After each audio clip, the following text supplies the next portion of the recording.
it's just adding to all the global geopolitical uncertainty that's out there. There's so much risk in the market right now, different macro themes asserting themselves. One is the U.S.-China trade tension, another is Brexit, and now out of kind of seemingly nowhere over the weekend, we get this attack on the Saudi oil facility and then the commensurate spike in oil prices. So for the Fed this week, it's certainly adding to not their worries about U.S. prices and U.S. inflation. They'll see through that. This oil spike will be transitory. But what they'll be more concerned about is the uncertainty of, as I mentioned, the geopolitical environment. And all that uncertainty is weighing on all G10 central banks right now.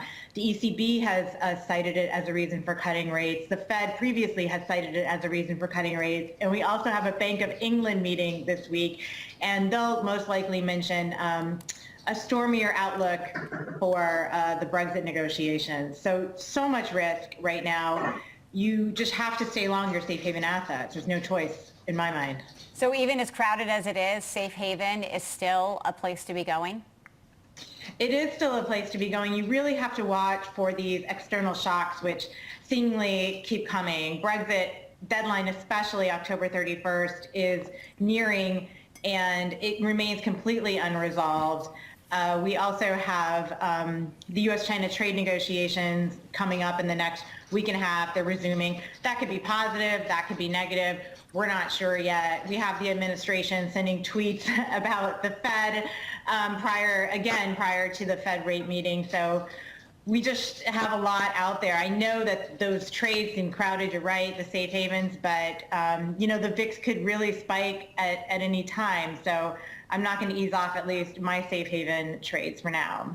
Yeah, but Amelia, I mean, isn't this a classic wall of worry opportunity? I mean, everyone is saying, oh my God, the world's coming to an end. And I agree with you that, a couple guys with some drones, well, it's probably a little bit more sophisticated than that, but I mean, it actually calls into question the security of any oil facility anywhere on the planet. So that's a new risk that we hadn't even considered. Having said that, though, I mean, there's nothing like buying stocks when everyone's just scared to death, right?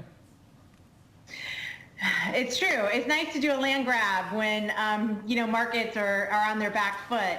It depends on your time horizon, to answer your question. If you're a short-term investor, you have to stay really, really nimble, and you have to respond, unfortunately, to these headlines and these tweets that we get.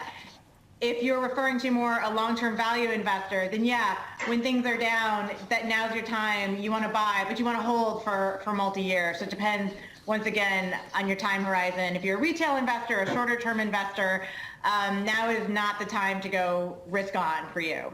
I mean, let's talk a little bit about the dollar.